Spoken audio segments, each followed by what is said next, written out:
রহমতের নবীর কারণে আল্লাহ আমাদেরকে এত বরকত দান করেছেন। হাসান বসরি বলতেছেন, রমাদান এত বরকত, একটা রোজা যখন শুরু হয়ে যাবে আল্লাহ প্রতি রোজার বরকতে প্রত্যেক রাতে 6 লক্ষ জাহান্নামীকে মুক্তি দান করেন। এভাবে করতে করতে পুরা রমাজান করার পর শেষ রাতে আইসা পুরা রমাজানে যা করেছেন ওই এক রাতে সমপরিমাণ আরো করে দেন। একটা রোজার এত দাম। রহমতের নবী বলেন, জন্মগত একটি কাক ডানা মেলে উড়তে থাকে, উড়তে উড়তে উড়তে উড়তে 1000 বছর। একটা কাকের নিম্ন হায়াত 1000 বছর। একটা কাক উড়ে উড়ে 1000 বছর পর্যন্ত যদি বিরামহীন উড়িয়া কত দূর চলে যায়। ও রোজাদারেরা, একটা রোজার বরকতে তুমি জাহান্নাম থেকে অত দূরে চলে যাবে। কিন্তু আমার আল্লাহ ওই ফেরাউনের ঘরে গোলাপ ফুল ফুটায় দিলেন।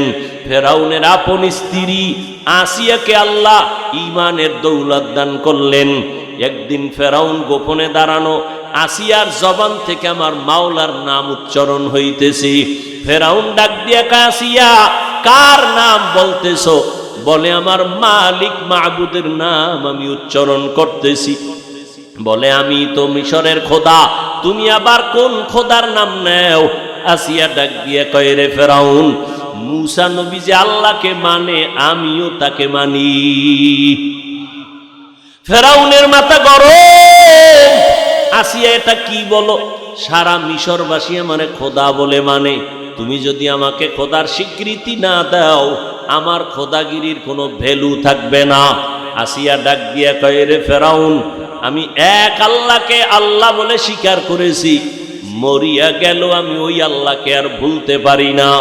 ফেরাউন এক এক করে অত্যাচার।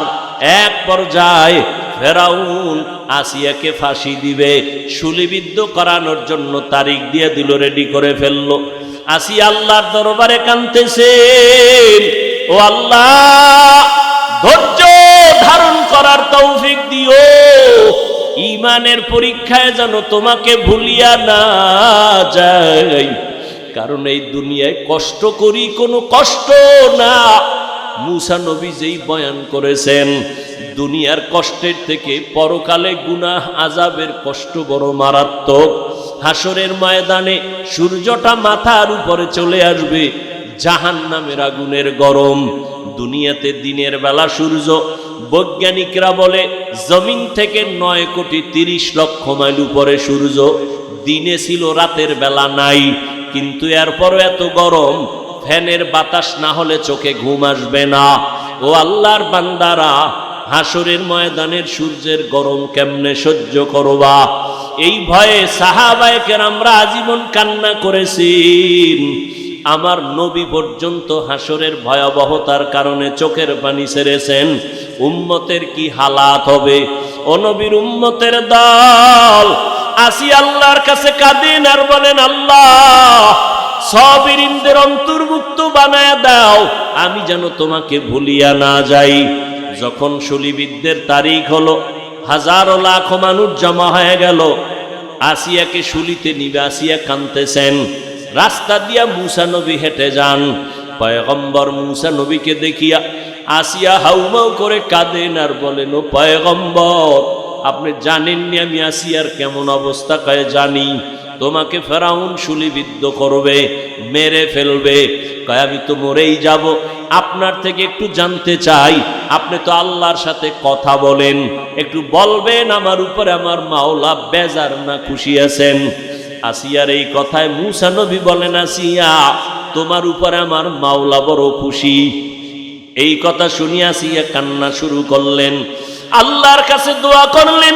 ক্বালাত রাব্বি ইবনি লি ইনদাকা বাইতান ফিল জান্নাহ। ও দয়ার মালিক, দুনিয়ার এত বড় টাকাওয়ালা খোদা দাবি করনেওয়ালা ফেরাউন, ওর ঘরের স্ত্রী হইয়া আমার থাকার জায়গা হলো না, আমার খানা নাই, আমাকে কষ্ট দিয়েছে, ও আল্লাহ তোমার জন্য সব আমি মেনে নিলাম। আজ আমার একটা দাবি, ও দয়ার মালিক, তোমার কিনারায় জান্নাতে আমার জন্য একটা ঘর বানাইয়া দিও রে আল্লাহ। আসিয়া এই দোয়া করতেছেন আর কাঁদতেছেন। হঠাৎ করে আসিয়া মুস্কি হাসা শুরু, শুলিবিদদের মঞ্চে নিয়ে যাবে। ফেরাউন বলে, আসিয়া মাত্র কান্না করলা, আবার হাসি কেন? আসিয়া ডাক দিয়ে কয়, রে ফেরাউন, তুমি জানো না আমার আল্লাহ আমার কলবের চক্ষুটা খুলিয়া দিছেন, তুমি তো দেখবা না, তোমার অন্তর নাপাক। আজ আমি ঈমান আনার কারণে আমারে তুমি জায়গা দাও নাই থাকার, কত কষ্ট দিয়েছো। আজ আমি মাওলার কাছে কান্নার কারণে আজ আল্লাহর কাছে আবদার জানিয়েছি। আমি এখন তাকায় দেখতেছি ওই জান্নাতের পাশে আমার ঘর, লক্ষ লক্ষ ফেরেশতা অপেক্ষায় আছে, আমার রূহটা জান্নাতে নিয়ে যাবে। আমি মালিকের মোলাকাতের জন্য আনন্দিত। এখন আমার কোনো কষ্ট নাই, কোনো ভয় নাই। আমাকে শুলিবিদ্ধ করে দাও, আমি মালিকের মোলাকাতে চলিয়া যাব। এরে আল্লাহর বান্দারা, ও পর্দার আড়ালের আম্মা জান, এত বড় বেঈমান ফেরাউনের ঘরে আসিয়া যদি আমার আল্লাহর মোহাব্বত নিয়ে দুনিয়া থেকে যাইতে পারেন, রহমতের নবী বলেন কিয়ামতের ময়দানে আসিয়ার সাথে আমি নবীর সাথে জান্নাতে বিবাহের বন্ধন হয়ে যাবে। কেমন ভাগ্য আসিয়ার! ও পর্দার আড়ালের আম্মা জানেরা, এই দুনিয়াতে যত সন্তানদের বয়ান আমি শুনাইলাম, আপনাদের দোয়া আর অবদান ছাড়া হবে না। এই দুনিয়ায় যত সন্তান ভালো হয়েছে, দুনিয়ার লাইনে আর আখেরাতের লাইনে সব আপনাদের কারণেই। এসপি সাহেবের ব্যবহার ভালো, ডিসি সাহেবের ব্যবহার ভালো, ওসি সাহেবের ব্যবহার ভালো, চেয়ারম্যান সাহেবের ব্যবহার ভালো, এগুলো পেছনে নিজের কোনো বাহাদুরি নাই, সব হলো মায়ের অবদান। মায়ের আদর্শের কারণে সন্তান ভালো হয়। এজন্যই তো বিশ্ব বরেণ্য দার্শনিক ইমাম গজালি রাহমাতুল্লাহ আলাইহি বলেন, প্রতিটি সন্তানের জন্য তার মা হলো প্রাথমিক শিক্ষিকা। সন্তানকে মা যা শিখাবে সন্তান তাই শিখবে। ও আম্মা জান, এখনো আপনাদের বলবো, পেছনের গুনাহ থেকে তওবা করেন। আপনার মতো কত মা এখনো আছে, পর্দা করে স্বামীর মাল হেফাজত করেন, সন্তানগুলোকে আদর্শওয়ালা বানানোর মেহনত করে, নামাজ ছাড়ে না। এরে আম্মা জান, আপনারা কেন পারবেন না? ও যুবক, ওই মা বাবার দোয়া নিয়ে সামনে আগাও। মা বাবার দোয়া ছাড়া জীবনে কোনোদিন সফলতা আসবে না। যতই বাহাদুরি করো, আজকে সম্মানের চেয়ার পাইলাম মা বাবার দোয়ার কারণে। আমার মালিকের দয়া, মা বাবার দোয়ার কারণে তুমি টাকার মালিক, বাড়ি গাড়ির মালিক, সম্মানের মালিক। ওই মা বাবার দোয়া নিয়ে সামনে আগাও, আর মায়ের থেকে দোয়া নিও। কত আল্লাহর বান্দারা তোমার লাইনে থাইকা নামাজ ছাড়ে না, বেপরদায় চলে না। আজকে এতগুলো মানুষ মোনাজাতে অনেকে কাঁদে, তোমার আমার চোখে কেন পানি নাই? একমাত্র কারণ আল্লাহ তোমার আমার গুনার কারণে বেজার। মা বাবার দোয়া নিয়ে চোখের পানি ছেড়ে কান্না করে দোয়া করিও, আল্লাহর কাছে তওবা করিও, আজকে থেকে আর কোনোদিন নামাজ ছাড়বো না, মা বাবার দোয়া নিয়ে চলবো, কোনোদিন মা বাবারে কষ্ট দিব না, ওলামায়ে কেরামের পরামর্শ নিয়া নবীর তরিকা মানিয়া চলবো। তওবা করার যদি বান্দা করার মতো করতে পারো, আল্লাহ জীবনের সব গুনাহ মাফ করে দিবেন। রহমতের নবীর আদর্শ নিয়ে জীবনটাকে পরিচালনা করব।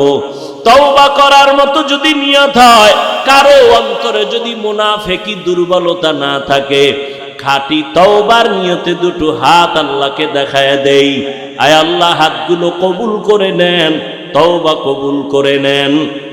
তওবার উপরে মজবুত হইয়া চলার মতো তৌফিক দান করেন, আমিন। আল্লাহ সবাইকে কবুল করেন, আরো মহব্বতে বলেন আমিন। কি যুবক বাবারা, নামাজ পড়া যাবে তো ইনশাআল্লাহ? কি শুধু শুক্রবার? তাহলে কয়দিন? প্রতিদিন। রোজা ভাঙ্গা যাবে দুই একটা, হ্যাঁ? খবরদার।